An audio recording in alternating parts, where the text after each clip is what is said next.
Welcome to DeFi Crypto, today's Crypto Daily News. All right. Okay, as always, don't forget to follow us on Twitter. We need more Twitter followers, people. And if you like daily news, as a lot of people have told me they like my daily news and question and answer period, please like and subscribe, especially like, okay? The YouTube algorithm loves the likes, and I do too. Okay? The more people like the videos, the more the algorithms displays my thumbnail across the YouTube network, and the more people find it, and the more people will watch the videos. So that's what it's for. Okay? So I do these videos for free. And it's nice if you can hit the like button also. Hello everybody. We're going to answer questions in the second half of the video. We have to make it tight today. It has to be about an hour because I have to work after this. Yeah, my work never ends. Okay, so don't forget to like the video. Please, please, please like the video. Please like the video. Like the video now. Now. Okay, now. You need to like the video now. We want the YouTube algorithm to recognize that I'm making the effort, okay, to create new live videos every day. Okay, and don't forget to follow us on Twitter. Okay, that's where you're gonna get announcements about everything new that I talk about. And if you need to contact me, you can contact me on Twitter as well. That's the easiest way to DM me. If you've got general questions or if you want me to promote your project. All right, so let's start with some big sad news. Some hackers stole customer data from Circle, BlockFi, and other big crypto firms. Now, recognize one thing. All these crypto firms are centralized. What did I keep saying? I keep saying that, sorry, keeping your money in centralized organizations, whether they're crypto or traditional finance, is a bad idea. Okay, for several reasons. First one, yes, hackers. You see the problem with centralized organizations is that they have, by law, they have to do KYC. So they have to collect data about you. And believe it or not, they do spend millions and millions of dollars every year on data security. And yet, hackers still manage to get through. Okay, hackers are very clever. Okay, they find ways. I'm going to explore a little bit what happened here. But you have to keep this in mind. Every time you give your personal data, every time you give your name, your address, your credit card number, your social, how do you call it, social insurance number, or whatever it's called in your country. Okay, every time you put those data somewhere, somebody can hack it. And if it can be hacked, it will be hacked at some point. Okay, it's Murphy's Law. If something can go bad, it will. At some point. You don't know when. Okay, and here it looks like it was several attacks on several big firms that have millions of customers. Okay, maybe even your data is at risk if you had money in any of these companies. Okay, think about that before you put a lot of money on these organizations. And that's why I always advocate to put money in decentralized finance. That's why my channel is called DeFi Crypto and not centralized crypto. All right, so look at this. HubSpot said data was taken from fewer than 30 HubSpot portals. So fewer, that's still a lot. They had 30 companies got hacked. 30. All right. So it says crypto companies invest heavily in cybersecurity, but hackers can still burrow in by attacking their third-party vendors. That's what happened to Circle, BlockFi, Pantera Capital, NYDIG, and other prominent crypto firms that disclosed over the weekend that their customer data had been hacked. Wonderful. So the data that was taken is first and last names, email addresses, mailing addresses, phone numbers, and regulatory classifications. Great. I mean, they can do a lot of bad stuff with this already. Okay. It depends who the hackers are and how mean they are, but they could find out a lot of information with this. Okay. And you could be targeted. Okay, as what they can do is send you fake emails from companies that you deal with, okay, and ask you to submit passwords and things like that. You know, they do phishing operations, okay, and phishing for some reason is one of the most profitable hacking methods out there. It's very dangerous. Don't trust nothing. Okay?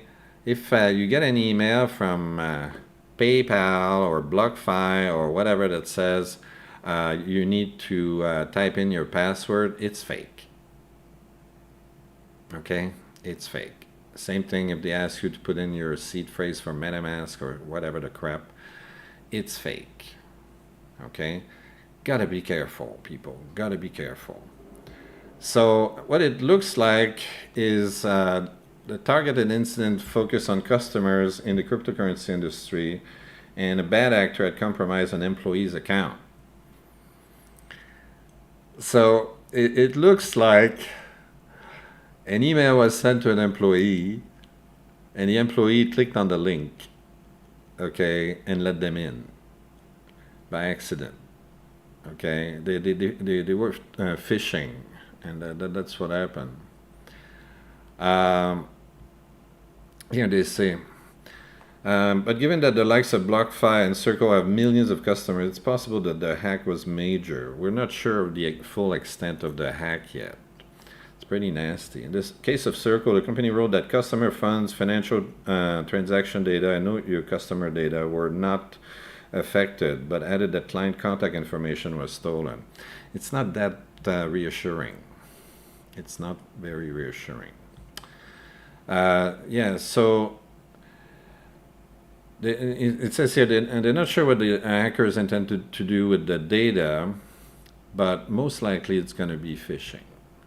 They're going to use it and spam you with all kinds of crap to try to steal your passwords, your seed phrase, or whatever. Okay. It says here, one guy says, it's obvious that the root cause of the cyber attack against HubSpot was phishing. Phishing attacks continue to be the root cause of 95% of cyber attacks. Why? Because people are very naive and they believe everything they see on in their email. They say, oh, PayPal sent me a message, or BlockFi sent me a message, or Circle sent me a message. They didn't. Okay? Nobody is going to ask you for your password, ever. Okay? Remember that. All right.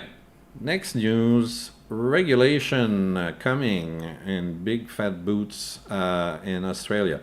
There's good aspect and bad aspect, okay, to this. The guy who's the senator here who's talking about this. Okay, the title is a little bit of a clickbait. It says DAOs are an existential threat to the tax base. Okay, remember this. The first thing that comes to mind of any politician is taxes. How can we extract more taxes out of you? Okay? That's their first concern.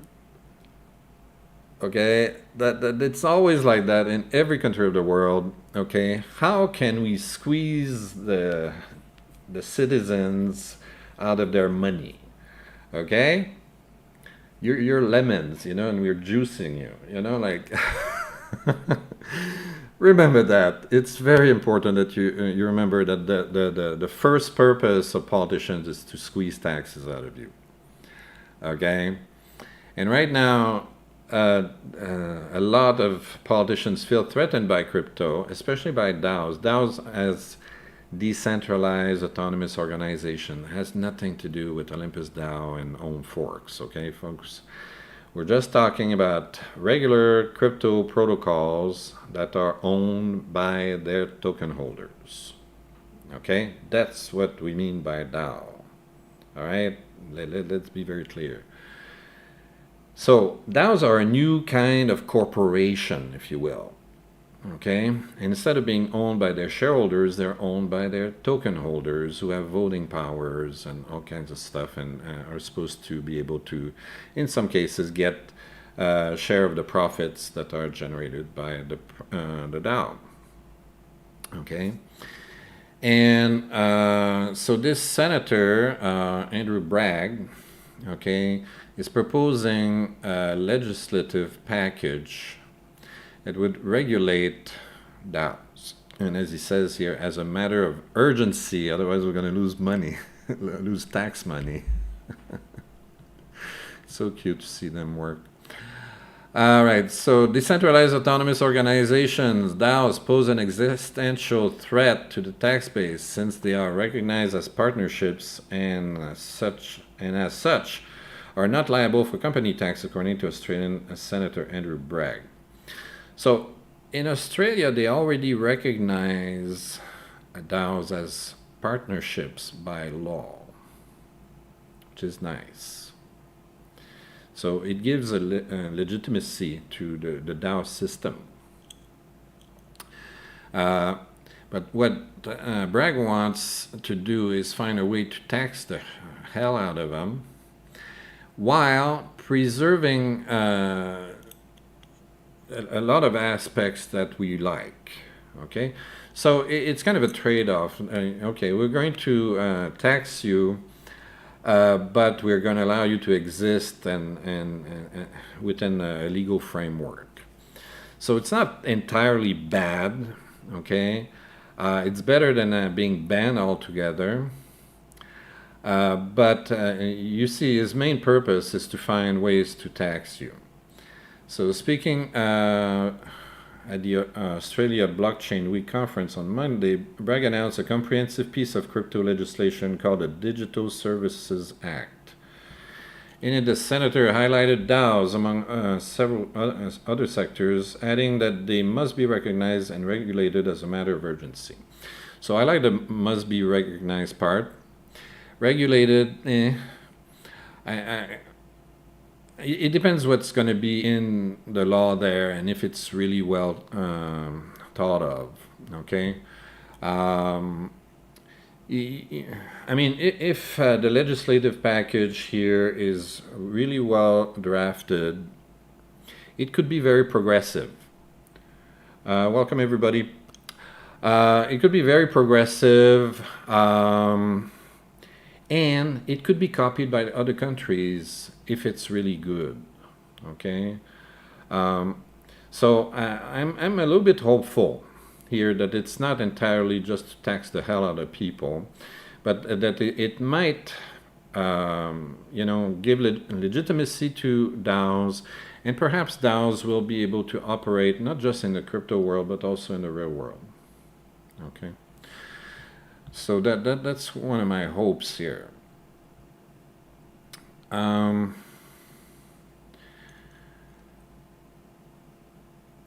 He's talking about taxes here.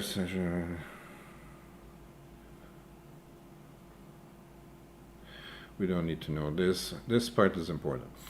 Senator Bragg also stressed that it is necessary to recognize the fact that DAOs are self-regulating and transparent with an inbuilt system for governance, which is very positive. Okay, that's the essence of crypto: transparency, okay, and self-regulation. We really don't need too much big fat obtrusive regulations from governments that don't know anything about crypto. Okay? We know how to operate DAOs. They don't. They believe in centralization. We believe in decentralization. Okay? Let us operate the way we want. As the French say, laissez-nous faire. You know, laissez-faire economy means let us do what we want to do. Step away. We know how to do that business. You don't. Okay? That's what laissez-faire economy means. Okay? Let us do what we know how to do. The legal recognition of DAOs also means that there's a set of minimum standards that should be legislated.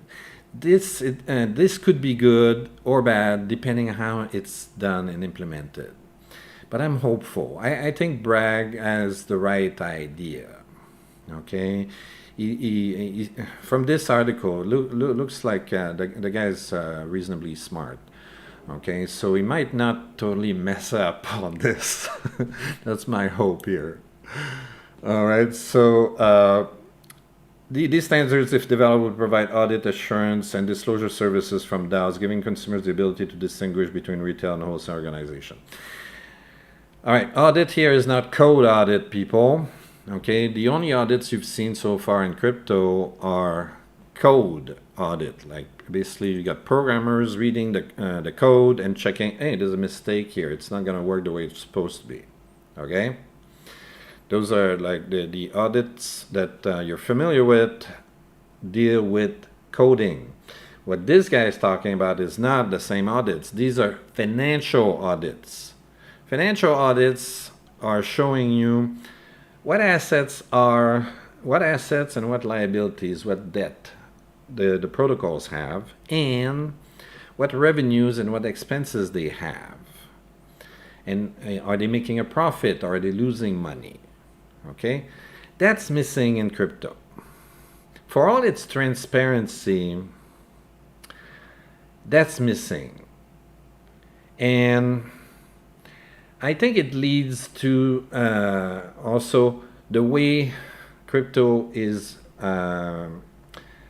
evaluated.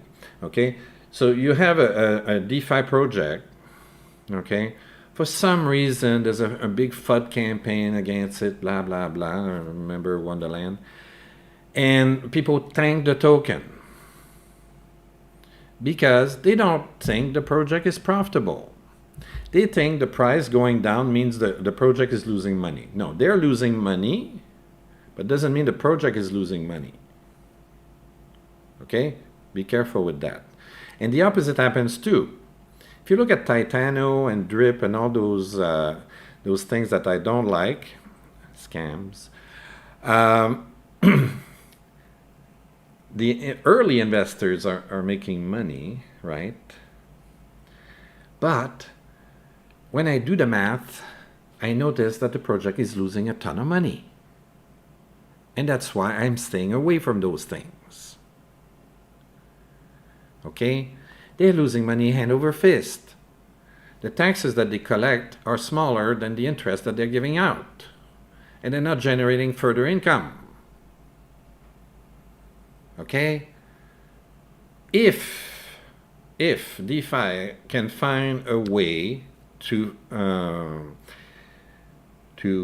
create financial statements of how the project operates and it's fully transparent, okay, we could have theoretically an instant balance sheet and an instant income and loss statement. Technically, okay?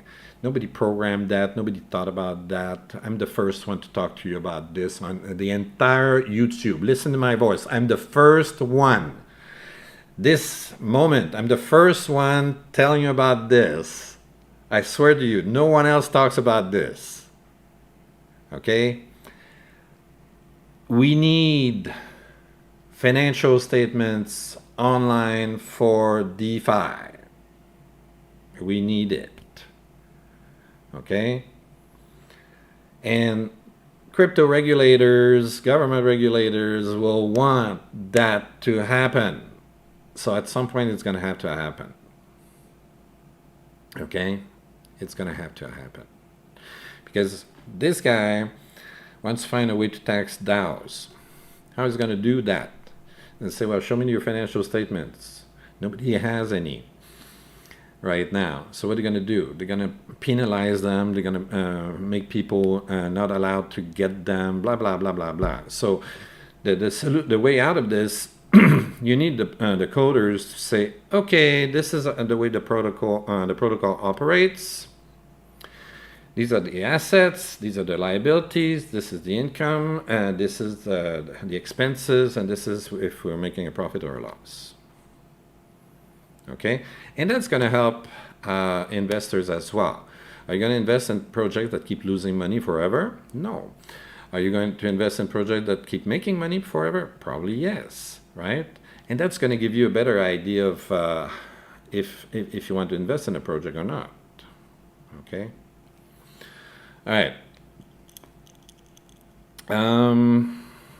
Let's see.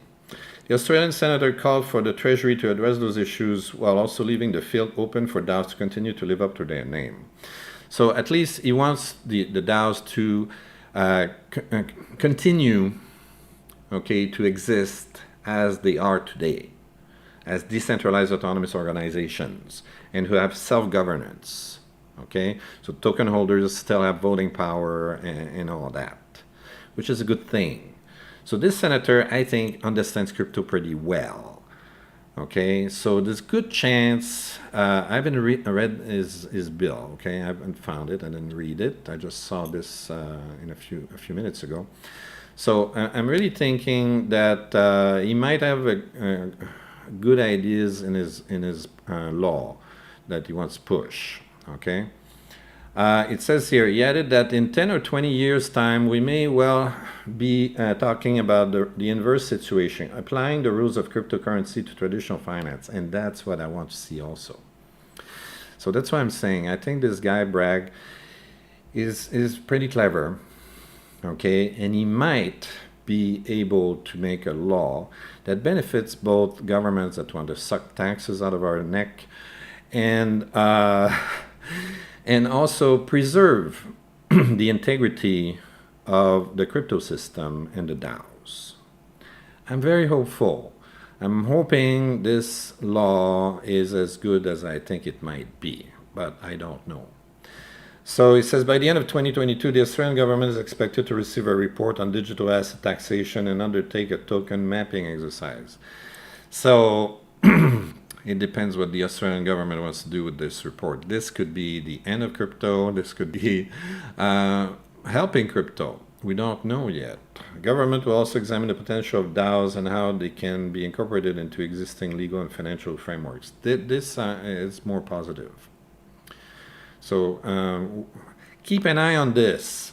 This is, to my knowledge, this is the most comprehensive bill on the planet right now that may help or hinder crypto. So keep an eye on this stuff. Next, Ethereum's burning like hell. It says here, the second largest cryptocurrency, Ethereum, has officially destroyed more than 2 million ETH with a burn mechanism introduced last year. That was the London fork. Very positive. This is very positive. The more they burn those Ethereum tokens, the more pressure upward on the price. Okay, so that's more or less what they're talking about here. So they burn almost $6 billion worth of ETH. Okay, and that's because they changed the system. Basically, they're splitting the gas fees in two. There's a base fee, which gets burned, and the rest is called a tip that's given to the miners as rewards. Before that, they were all given back to miners, but now they decided, well, we're gonna burn a big chunk of them. So that's the new the new system. Okay. And then it says, and it creates a deflationary effect because there's going to be fewer and fewer ETH available in the market. So that's why the price is probably going to go up. Welcome everybody. I'm going to answer the questions in a few minutes, about 10 minutes, give or take. Recently rebranded consensus layer Ethereum 2.0 would improve the network transaction speed, lower costs, and will lead to rest the Ethereum carbon and energy footprint problem, according to Lubin. So, as you probably recall, because I've talked about it several times in the daily news, the EU is adamant that they're going to want to block proof of work, which is what Bitcoin is based on, Ethereum currently, Cardano, I think, and a big bunch of other cryptocurrencies.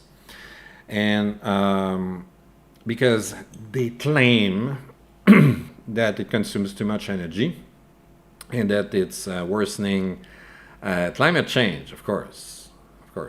Like, see, in Australia, I see that there's a more positive slant on the legislation from what Senator Bragg is proposing. But in the EU, they don't see it that way. They think crypto is a major threat. Because you have to understand, in Europe, they pretend to be democratic. I know nobody's going to like me for saying this, but it's true. There are very, very few real, good, honest democracies left in the world. Okay, it's sad, but it's true. Okay, Europe works like China. Okay, they censor everything. You cannot, you don't have really freedom of speech in Europe. Okay, you cannot say everything you want. They have laws right now that block Google from posting stuff that the EU doesn't want you to see in Europe. Google cannot let you post whatever you want if the algorithm detects something that the EU says is bad. Okay, same on Facebook, same on everywhere. So the whole internet is monitored by the EU. Okay, if it's published, if it's supposed to be visible within the EU. Okay, so people that are inside the EU only see what the EU allows you to see.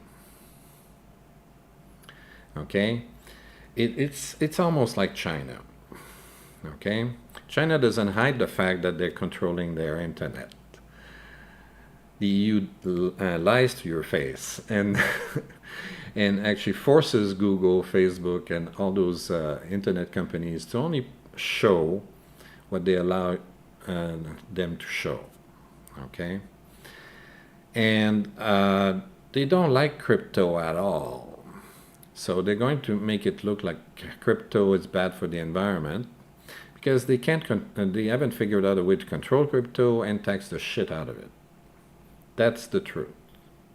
Okay? And that's why they're trying to ban proof of work.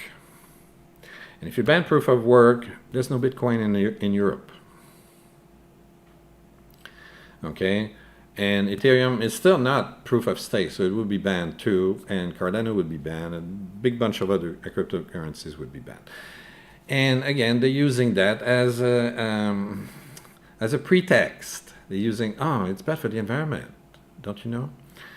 And they're using that as a pretext, okay, to forbid people from using crypto. So at least for Ethereum, they're planning their way out of proof of work, so that should lay that claim to rest. But there's no such plan, to my knowledge, for Bitcoin and many other cryptocurrencies that are on proof of work. So that's bad news for them. All right, I wanted to show you these two articles that I find are very interesting. Right now, it says "Surviving the Bear Market." This guy is quite interesting. He's got a ton of followers. And he explains strategies that I find very relevant, and they align pretty well with what I've been talking about.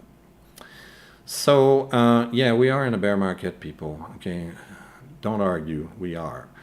Okay, at some point it's going to change, and we're going to be in a bull market again. But so far this year, it's pretty bearish.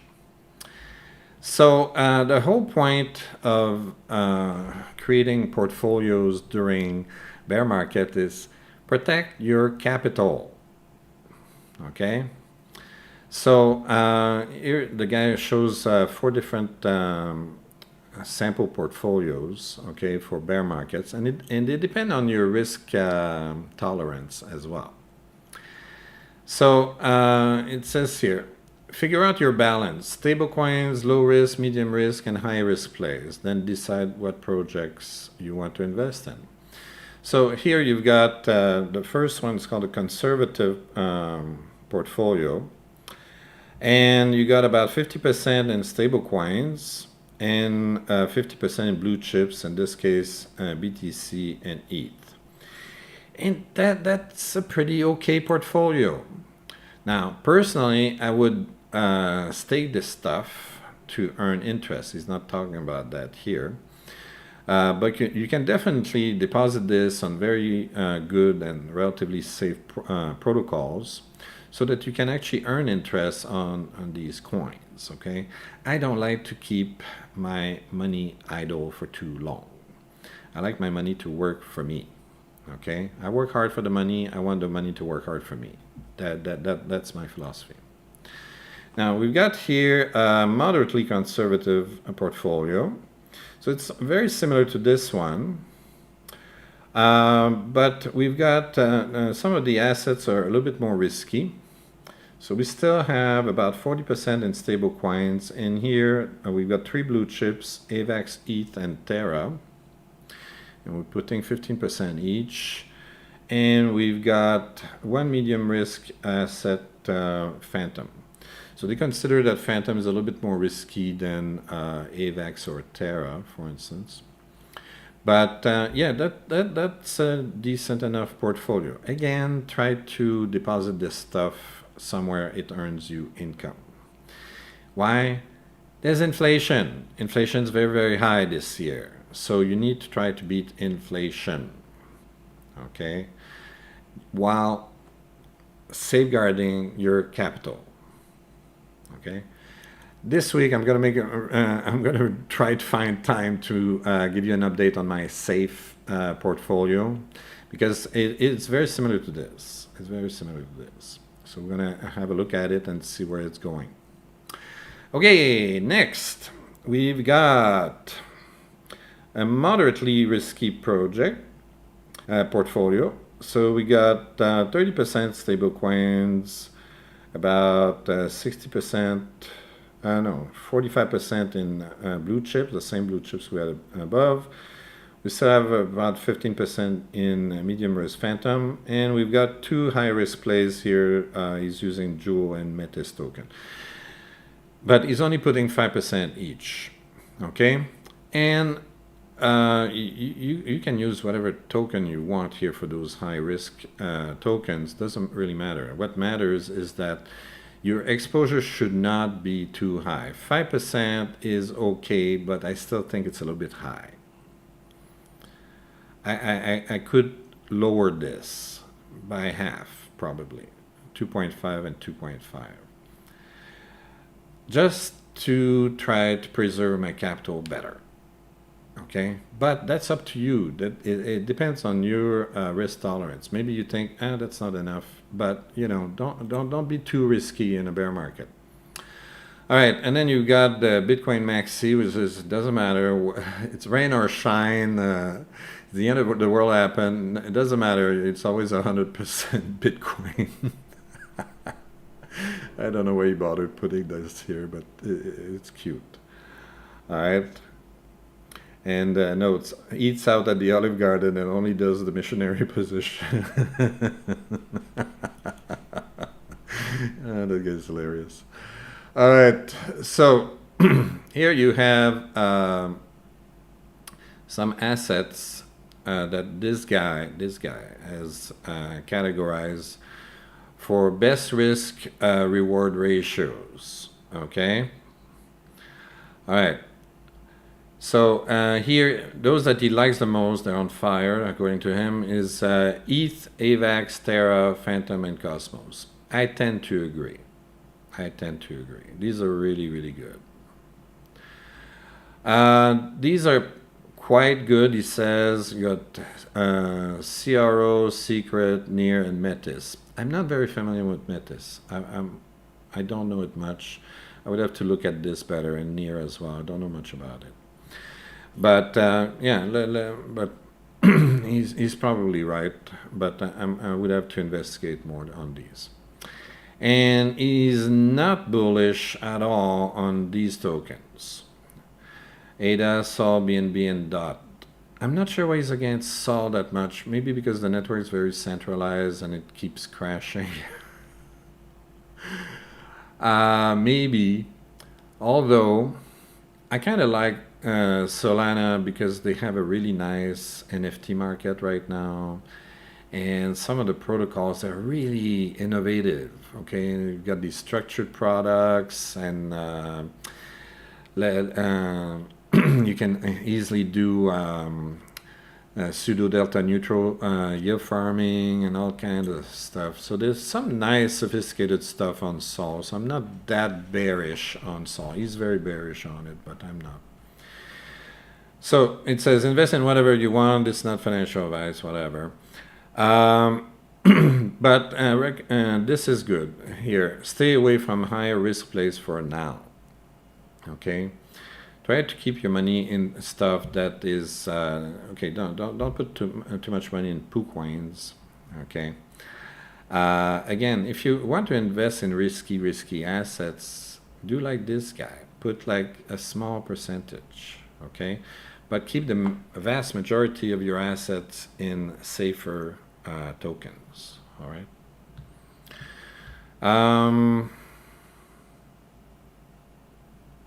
He's got more information. Here is maybe I don't know if you guys are familiar with dollar cost averaging, but it gives you an idea that you don't have to time the market. So let's say you're investing in ETH, okay, and you want to put in this case.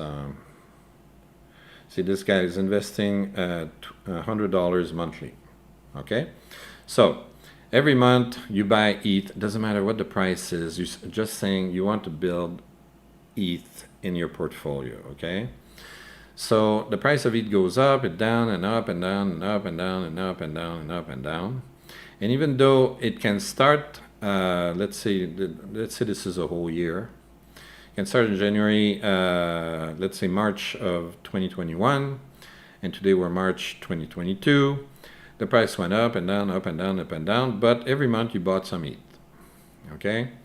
Chances are, even though the price from last could be the same as last year's for March, you could have made a profit, okay? Because you would have bought ETH when it went down, and now it went back up a bit. So you would be in profit. Dollar cost averaging takes advantage of the lows by buying more ETH with the same amount of money when it's lower. And when the price goes up, well, the entire value of your ETH goes up as well. Okay, so it kind of balances out the losses. Okay. Dollar cost averaging has been used forever, okay? It's a reasonably good way to invest when you have blue chips like ETH, okay? Don't do it on P.O.W coins and risky projects that just came out last week, okay? Use that on blue chips only, all right? And is there anything else I wanted to show you? Yeah. The rest of the article has all kinds of other ideas to how to make money in crypto in a bear market. I invite you to read the article. The link is in the description below. It's quite informative. Now, another item, What time is it? I'm going to try to go through some of this fairly quickly. Again, you should follow this guy, DeFi Edge, on Twitter. Very, very smart, very good articles. I think he wrote the other article also because it's featured on this Twitter account. So it explains why tokens crash. There are lots of reasons, and he came up with 17 reasons, okay? And I thought some of them were pretty enlightening. Sorry, I need to walk and drink it. Okay, thank you. All right, so let's have a quick look at this. Okay, macro forces. Okay, macro forces mean big influential forces, okay? So you got a pandemic, Russia invades Ukraine, the Fed increases interest rates, and so on. Now, one thing they're not talking about here is that the Federal Reserve, as I said yesterday, is shutting down quantitative easing. It's going to create a recession very soon. They're not advertising it very loudly, but it will, okay? Basically, they're cutting the funds to the banks that lend you money. Quantitative easing is that. Quantitative easing, if you don't know what it is that the central bank buys off the debt from, well, it's not debt, it's assets. It's assets for the banks, okay, but debt's for you. So basically, when you borrow money, it's a debt for you, but it's an asset for the bank, right? And the bank can sell, used to be able to sell those assets to the central bank. The central bank gives them fresh cash, and the bank can lend again, right? Now, the central bank said, we're cutting that down because it's creating too much inflation. They're not advertising this very loudly because every time they do this, it creates a recession, okay? So that's why you need to think about preparing your portfolio for a bear market, okay? Very, very likely that we're going to have a recession this year, okay? Very likely because of quantitative easing that's been, they turned off the tap on the cash. So watch out for that. All right, so it says people will panic sell if there's uncertainty in the market. I never understand why people panic sell. I never panic sell. I don't know. Anyway, why do people sell? They don't know when the market will recover. They believe prices will drop further. They're overexposed and need cash because they're never going to make it. Okay? If you don't know what NGMI is, it's not going to make it. It means those are people that basically should not be in crypto. The low market cap coins get hit the hardest in these situations. Yes. Teams and VCs tend to hold a percentage of shares, and the market notices when they sell. So that's another reason for crypto assets to drop. The VCs are losing faith in the project, or they decided to take their profit or whatever, so everybody dumps the token when the VC sells. Similarly, the whales decided to take their profits, so everybody sells at the same time because they think the whales don't trust the project anymore. So if they're taking profit, losing faith in the project, or chasing the next shiny project, you know, they can sell. And again, the lower the market cap, the more vulnerable the project is to whales.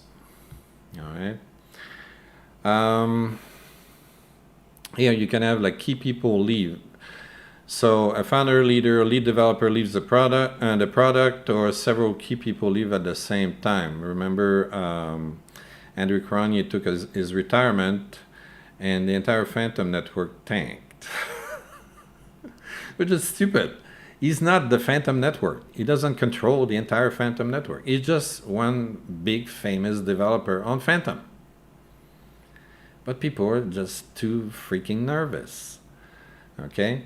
I mean, okay, imagine if Elon Musk stepped down from Tesla. Yeah, Tesla would tank. Okay? Because, well, Elon Musk, the largest shareholder, I think he is, of Tesla, he's definitely the leading influence at Tesla. There's no one else right now that's scheduled to replace him. Okay, they didn't plan that. If he dies tomorrow, I don't know who's going to replace him. I don't know if they have a contingency plan for this kind of stuff. Okay, so that could kill the entire Tesla company. Here they're talking about Andre Cronje. Andre retires here. Look at the market after. Crazy, right? It's too much. Here it says DeFi 1.0 OGs like Aave, Sushi, and Maker have fallen in price since last year. Why? People start chasing after DeFi 2.0 protocols. They seem more innovative, and people wanted a chance to get in early, and that's why understanding the meta is important. And it says marketing sucks. Some protocols focus 100% on the product and nothing on marketing. No marketing equals no attention and no cash inflow.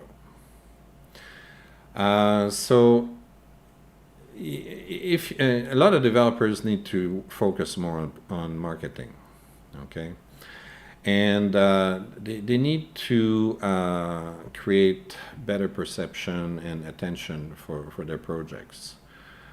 Now here a team is missing milestones. The team has a public roadmap and they're not hitting their milestones. Delays, excuses, silence. See, that's why I like to promote projects where they have a roadmap, but they follow it and they achieve what they set out to achieve. Then you got stray bullets. The protocol didn't do anything wrong, but the price crashed due to association. Like for instance, it says Popsicle Finance and Spell are great protocols. Spell from Abracadabra. Price suffered due to the association with the Frog Nation after the fallout of the Sifu Gate. Remember Sifu?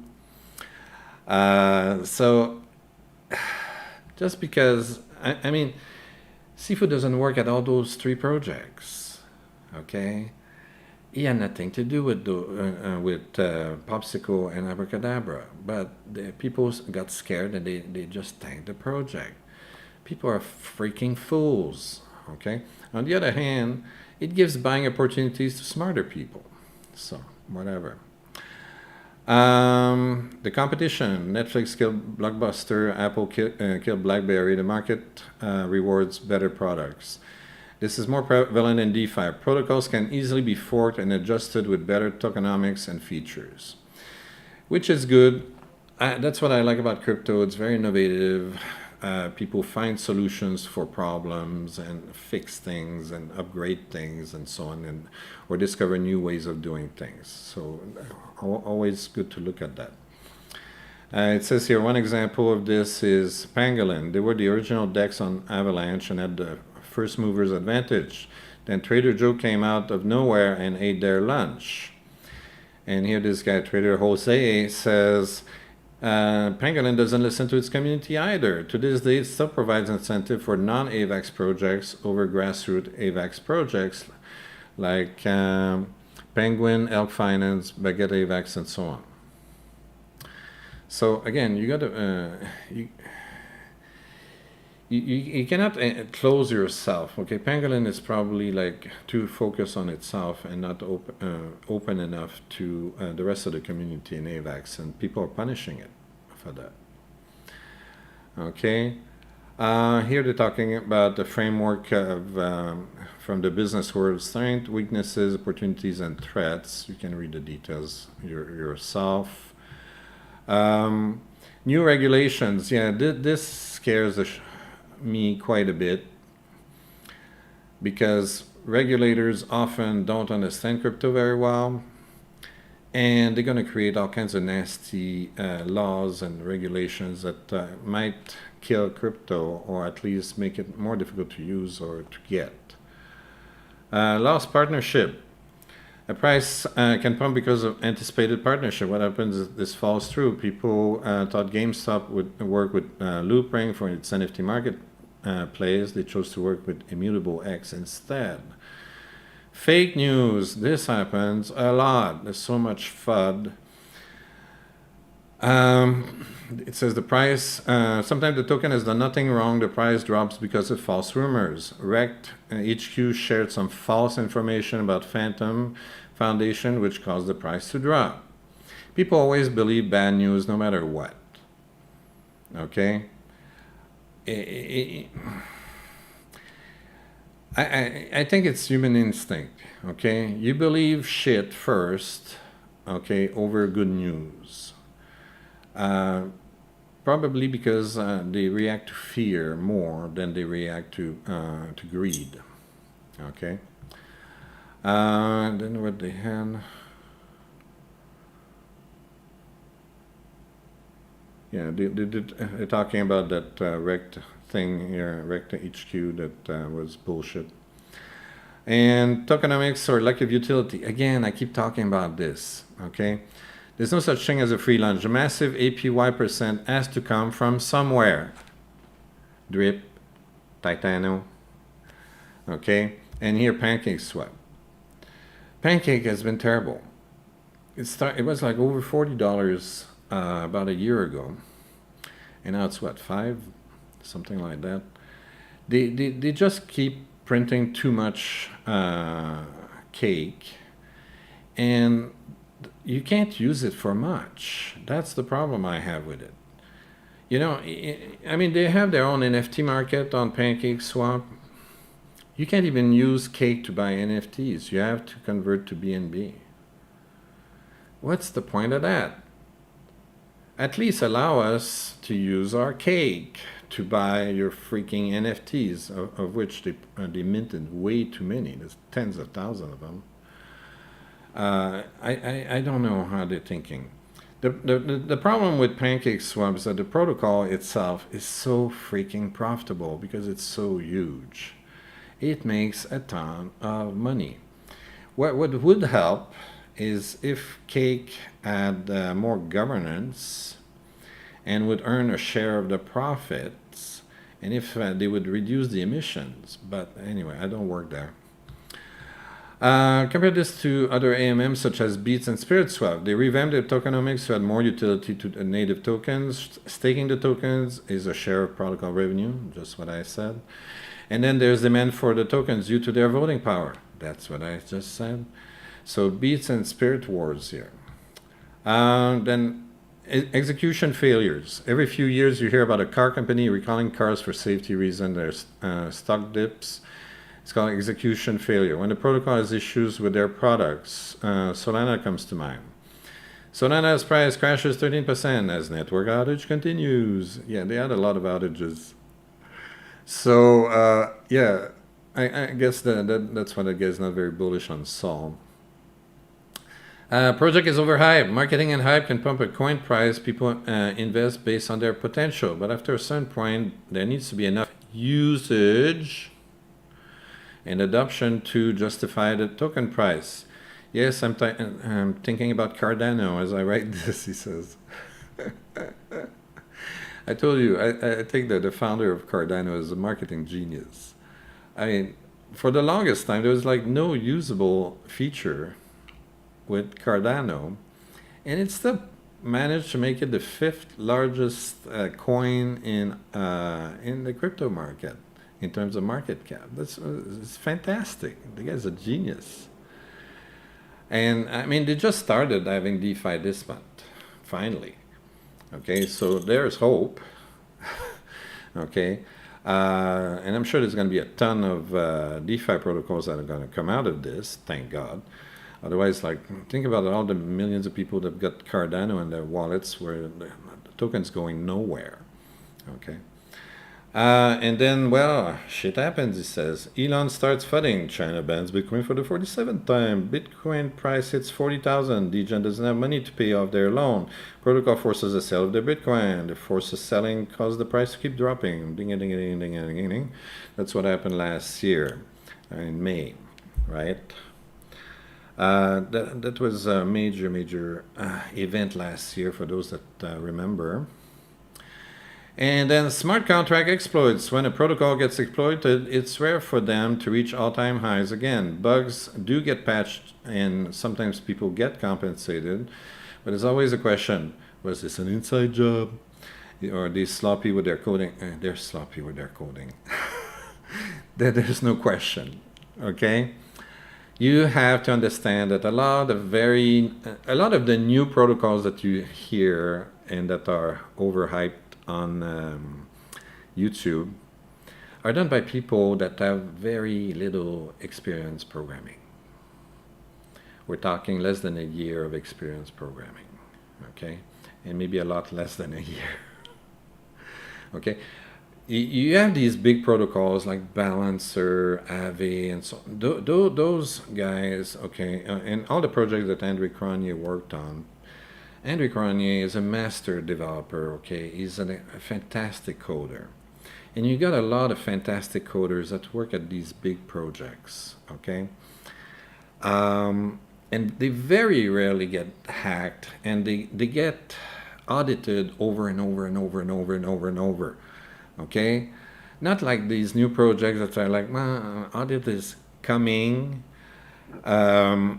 if they ever get there. Okay, and I don't know if you guys remember Soldier Nodes, it died. I honestly think that the developers there were high school students. The way they were doing things, there were so many bugs in the code, and the way they were releasing every day a new version of the code. I'm sure they were kids in school, either high school or college or something, and they just learned programming and they were trying their hands at this. It looked like that. They looked really unprofessional, unfortunately. So anyway, yeah. So these are like the 17 top reasons why tokens crash, okay? Sometimes it's the fault of the protocol, sometimes it's not. And you should be able to decide which is which, okay? And don't just be a sheep. I'm gonna bring my sheep here. Don't be a sheep, it's my sheep, okay? Remember I made a video about this guy? Okay, don't be a sheep, okay? Sheep just follow. They don't think, okay? They see a token go up, oh, let's go buy it. They see the token go down, oh, let's sell it.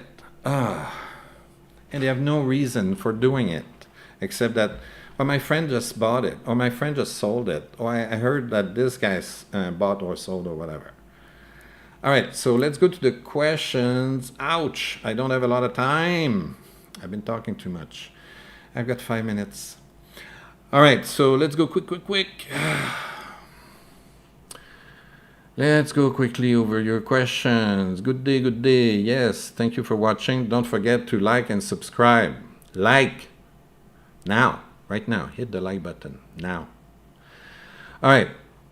Hello, Chris. You're early today. Yeah, I'm a little bit early because I have work to do soon in about 5 minutes. Lending protocol, Tranquil, Finance, Harmony, Treasury only consists of its token Tranq. Do you think it's enough to sustain its APY? No. They have to generate income from the lending side. Okay. I looked at the protocol today. It looks okay. It looks like a copy of Aave, but I have to see how we get paid. If they only pay us in Tranquil tokens, it's not going to be good enough. It's going to act like a farm token, and it's going to tank at some point. Why are many NFT projects dead? Because, and that's it. I mean, there are lots. It depends on the way the NFT project is created. If it's just a set of photos or drawings, and they don't have a utility, they're gonna die. I'm looking into projects that have utilities. Okay, you take your NFT, you stake it, they give you income, and then they give you voting power for a DAO that's coming, and they're going to generate income on that DAO, and then you're going to receive a share of your income. That's a good NFT project. Look for stuff like that, okay? A little bit like the Bored Ape Yacht Club, okay?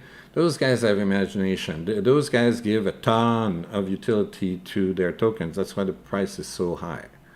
Okay, but you can have a lot of other ones that have utility that are a lot smaller.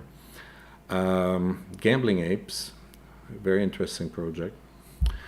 Ethereum burning instead of giving to miners sounds similar to any crypto project trying to pump the price short term. However, in long term, it will have a bad effect. No, it's going to have a good effect on the long term because you're burning the goddamn token. If you reduce the supply constantly every single day, and demand is still sky high, demand is sky high for Ethereum, okay, it will push the price up. So Sanjay, I'm sorry, but I totally disagree. Muggy says, Sturdy Finance just launched today. Can you please check the protocol? I don't have time right now. Ask me again tomorrow. Adding new rules and further deductions in miner earnings is a way to make the crypto use this. Okay, Sanjay, unless you're a miner, you're not affected by that. And even if you're a miner, it's still not necessarily all negative. Why? Because the price of the token is going up. Because the tokens are being burned. So you're receiving ETH for your mining, and the price of ETH goes up. You're happy. Do you think in the current world situation, more and more people are buying gold in the stock market? This will have the same effect with where large chunks of people will choose Bitcoin as a store of value? Possibly. We still have to check if Bitcoin is a good store of value in a recession, which is going to happen this year, I believe.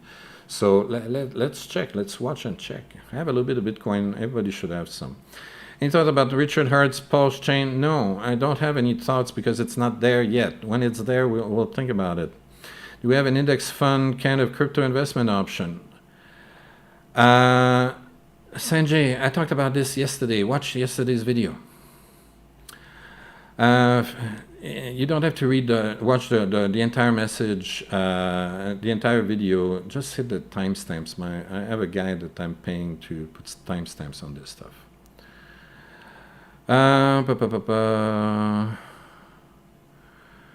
Okay, sheep everywhere, sheep. Exactly. In what time frame do you think DeFi projects will rebound back? We're not in a bull market yet. The whole year so far, I don't expect a bull market this year, unless a miracle happens. Putin dies tomorrow because his oligarchs decided to assassinate him, and the war in Ukraine is finished, and then petroleum flows through from Russia to Europe, and that reduces inflation, and the food production start again in Ukraine and Russia, and they can sell happily to everybody that wants wheat and whatnot. If this happens, okay, maybe we have a chance of a bull market. Okay, I don't see a lot of stuff that can help. Okay. Sheep, in what time frame? Okay.